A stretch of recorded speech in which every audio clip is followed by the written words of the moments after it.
오늘 함께 나눌 하나님의 말씀은 요한 1서 2장 7절에서 8절까지 말씀입니다. 요한 1서 2장 7절에서 8절까지 말씀입니다. 짧은 말씀이니 다 함께 합독하도록 하겠습니다.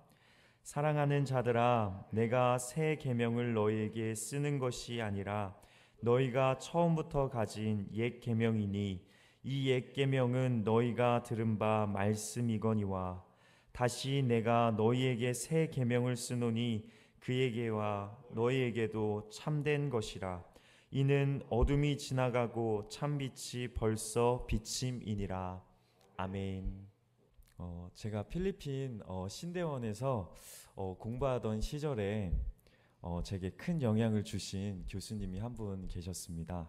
어느 날 그 교수님께서 한 모임 가운데 그런 질문을 저에게 먼저 딱 집어서 질문을 하시는 겁니다. 영어로 하니까 더 정신이 없어가지고 긴장을 했던 기억이 있는데요. 그 질문이 저에게 아직까지도 깊이 마음 가운데 박혀 있습니다. 아침마다 침대에서 몸을 일으키게 하는 당신의 그 삶의 원동력은 무엇입니까? 라는 질문이었습니다. 그리고 오늘이라는 이 하루를 살게 하는 그 힘이 당신의 어디에서 나옵니까? 라는 질문을 딱 하시는데요.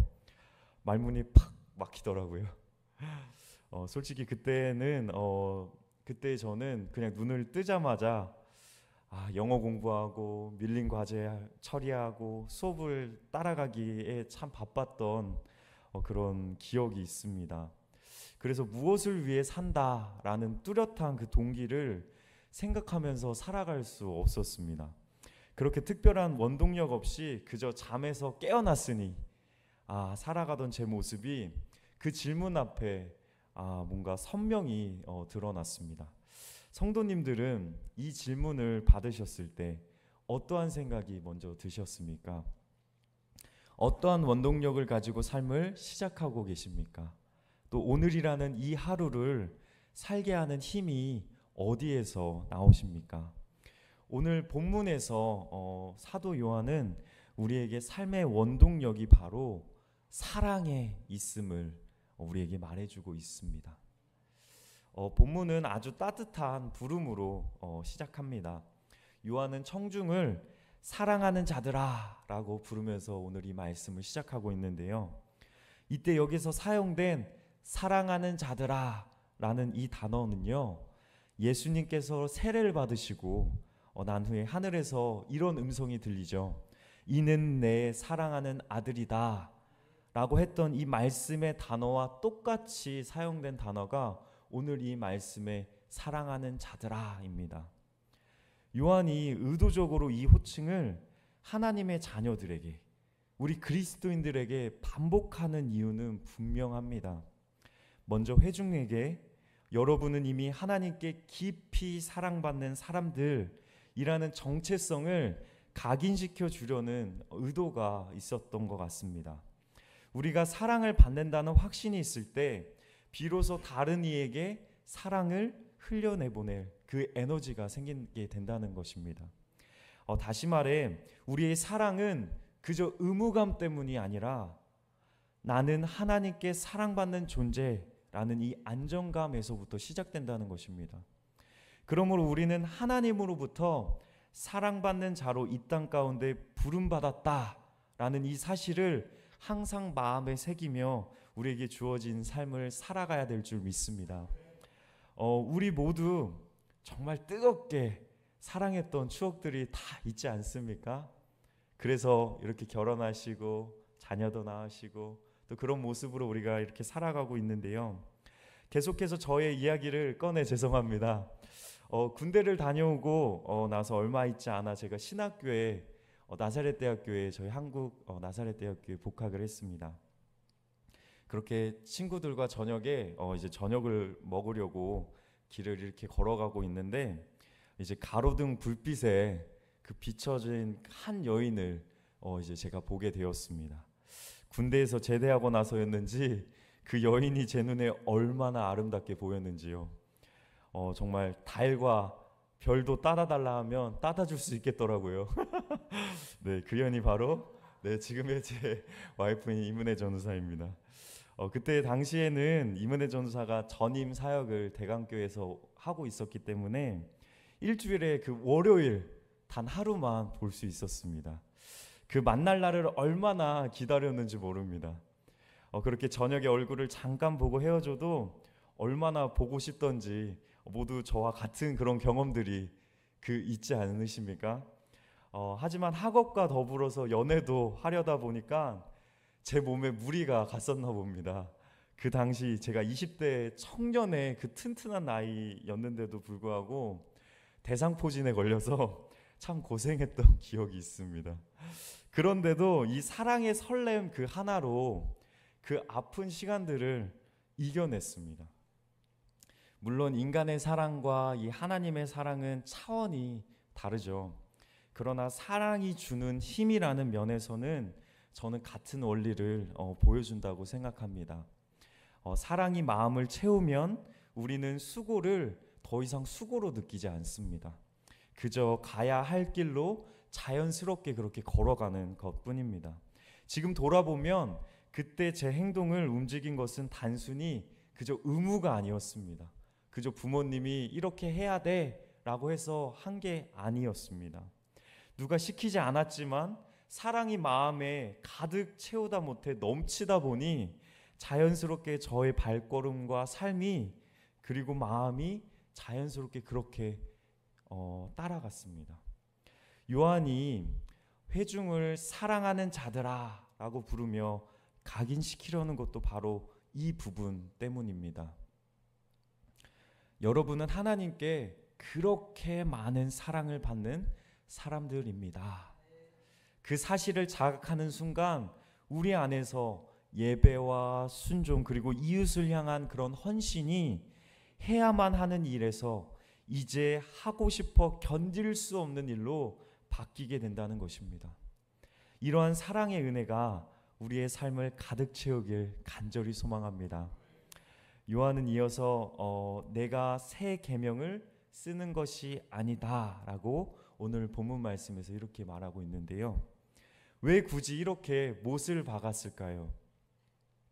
그 당시 사도 요한이 목회하고 있던 그 교회의 분위기가요, 올바른 지식만 있으면 삶은 크게 상관없다라고 주장하면서 말씀을 삶으로 살아내는 것을 가볍게 여기는 거짓 교사들이 있었다고 합니다. 그들의 가르침은 그저 믿음을 머릿속 정보로 또는 지식으로만 축소시켰고 행동 없는 신앙을 정당화했다고 합니다. 요한은 이런 풍조에 맞서기 위해서 의도적으로 오늘 본문 말씀에 계명이라는 이 단어를 계속해서 반복해서 표현하고 있습니다. 행동이 따라오지 않는 믿음은 그래서 가짜라고 거짓말하는 자다라고 강하게 계속해서 경고하고 있는 것입니다. 그러면서 사도 요한은 너희가 처음부터 가진 옛 계명을 기억하라 라고 상기시켜주고 있습니다. 그 옛 계명이 무엇입니까? 우리가 어제 새벽 예배 때 함께 나누었던 하나님을 사랑하고 이웃을 사랑하는 그것을 말하는 것입니다. 이 명령은 이 모세 오경의 이 유대 토라의 핵심이었고요. 예수님께서도 율법과 선지자의 모든 전체를 요약하면 가장 큰 계명으로 이 둘을 선포해야 하셨습니다. 하나님 사랑, 이웃 사랑. 그러므로 요한이 보기에 교회는 처음부터 이 사랑의 계명을 가지고 출발한 공동체였습니다. 하지만 문제는 더 새로운 계명을 모르는 데 있는 것이 아니라 이미 알고 있는 이 옛 계명을 삶으로 실천하지 못하는 것에 있다는 사실입니다. 다시 한번 말씀드리겠습니다. 문제는 더 새로운 계명을 모르는 데 있는 것이 아니라 이미 알고 있는 이 옛 계명을 우리의 삶으로 실천하지 못하는 것에 있다는 것이 바로 사도 요한의 지적입니다. 요한은 8절에서 이렇게 선언합니다. 다시 새 계명을 너에게 쓰노니. 이미 우리는 하나님 사랑 그리고 이웃 사랑이라는 옛 계명을 알고 있죠.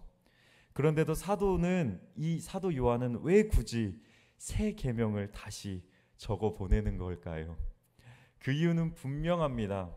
옛 계명만으로는 부족하기 때문에가 아니라 그 계명을 오직 예수님의 방식으로만 살아내야 비로소 이 계명이 완성될 수 있기 때문입니다.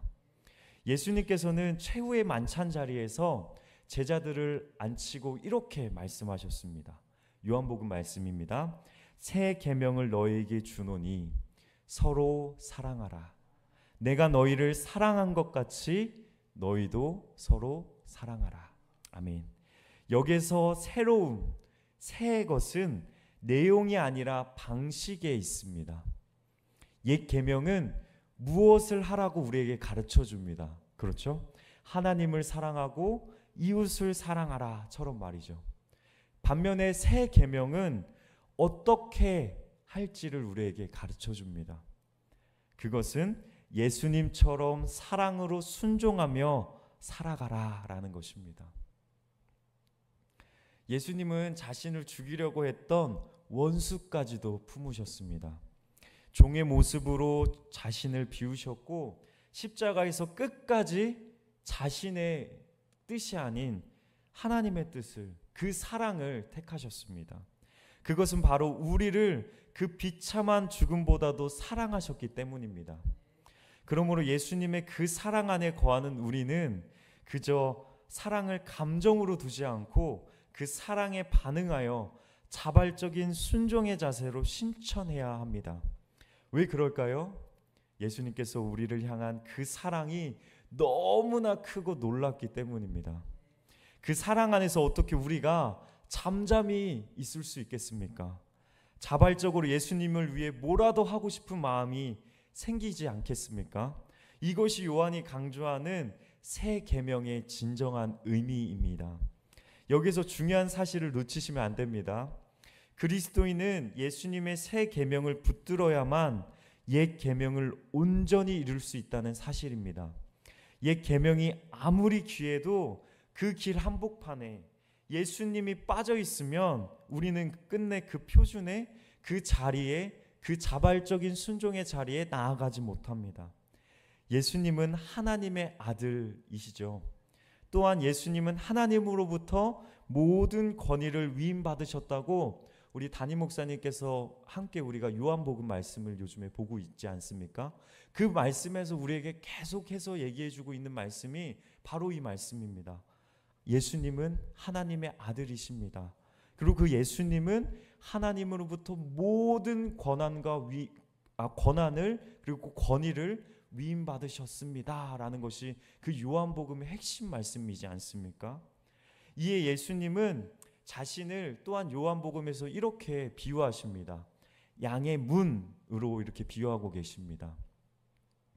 예수님께서 자신을 양의 문으로 말씀하신 이유는 그 당시 팔레스타인 그 목초지의 풍경을 한번 떠올리시면 이 말씀의 비유가 우리에게 더 생생하게 다가옵니다. 한번 상상해 보시겠습니까? 목자들은 이제 밤이 되면 돌을 쌓아 만든 임시 그 울타리 안에 양떼를 몰아 넣는다고 합니다. 그런데 그 우리에는 따로 문짝이 없는 경우가 많았다고 합니다. 결국 목자 자신이 입구에 자신의 몸을 눕혀서 살아있는 문이 되고 밤새 그 자리를 지키면서 맹수나 도둑이 양들을 해치지 못하도록 자신의 몸으로 직접 막아주었다고 합니다. 안으로 들어가는 길은 오직 하나뿐입니다. 목자를 지나야만 그 안전한 울타리 곧 심의 자리로 들어갈 수 있습니다. 바깥으로 나갈 때도요, 목자를 반드시 거쳐야만 합니다. 목자는 때를 보아 양들을 이제 푸른 풀밭과 맑은 물가로 인도하죠. 도둑이나 이리 같은 존재도 문을 통과하지 못하고 담을 넘어 침입하려고 하지만 목자가 자신의 몸으로, 자신의 생명으로 막아섭니다. 그것은 그 양들이 목자의 소유물이기 때문이죠. 목자의 사랑받는 그런 소유물을 드리기 때문이죠. 이처럼 예수님이 나는 양의 문이다 라고 하신 것은 곧 나를 통해서만 참된 구원과 보호 그리고 풍성한 생명에 이룰 수 있다는 뜻을 오늘 우리에게 말해주려고 이 비유를 우리에게 주신 줄 믿습니다. 동시에 목자가 몸으로 문이 되어주듯이 주님께서도 십자가에서 우리를 위해 몸을 친히 내어주셔서 우리를 죄와 죽음으로부터 완전히 지켜주셨습니다. 이것이 바로 예수님이 우리를 향한 그 절절한 사랑의 이야기인 것입니다. 따라서 우리가 예수님의 새 계명인 이 내가 너희를 사랑한 것 같이 서로 사랑하라 하신 이 말씀은 삶으로 순종할 수 있는 것도 그분이 이처럼 몸으로 길이 되고 문이 되어 우리를 인도하시고 보호하시기 때문입니다. 주님을 통과해 들어가는 곳에는 참 평안과 쉼이 있습니다. 주님을 따라 나아가는 길에는 참 생명이 있습니다. 주님 곁에 머무는 동안 우리는 안전하게 그 사랑을 배우고 또한 우리 삶으로 그 사랑을 살아낼 수 있습니다. 그래서 이 땅 가운데 오직 예수님만이 우리를 사랑의 길로 인도하시고 지키시는 영원한 문지기 되시는 줄 믿습니다. 따라서 우리는 옛 계명의 내용을 마음에 새기되 새 계명의 방식, 즉 예수님의 방식으로 우리의 삶을 살아가야 될 줄 믿습니다. 예수님의 희생적 사랑을 본받고 순종할 때 우리의 말과 행동은 이 어두워져가는 이 시대 속에서 분명한 빛을 드러낼 것입니다. 결국 예수님 안에서 옛 계명과 새 계명이 하나로 어우러질 때 교회와 세상이 그 빛을 통해 세상은 하나님을 보게 될 것입니다. 세상은 살아계신 하나님을 발견하게 될 것입니다. 오늘 이 하루에도 그 빛을 품고 예수님처럼 사랑의 순종을 우리의 삶으로 실천하며 걸어가는 저와 여러분들이 되시기를 주님의 이름으로 축복합니다. 사랑하는 고잔제일교회 우리 성도 여러분들, 이미 참 빛이 우리의 안을 비치고 있습니다. 이미 그 빛은 시작되었습니다. 그 빛은 예수 그리스도 자신이며 심판과 구원의 물줄기는 지금 이 순간 우리의 일상 가운데 흐르기 시작했습니다. 그 마지막 때에 그 심판의 때에 흐르는 것이 아니라요, 이미 그 빛은 우리를 통해 시작되었습니다. 그러므로 우리는 더 이상 그 어둠에, 우리의 연약함에, 우리의 죄악 가운데 더 이상 머물 이유가 없습니다.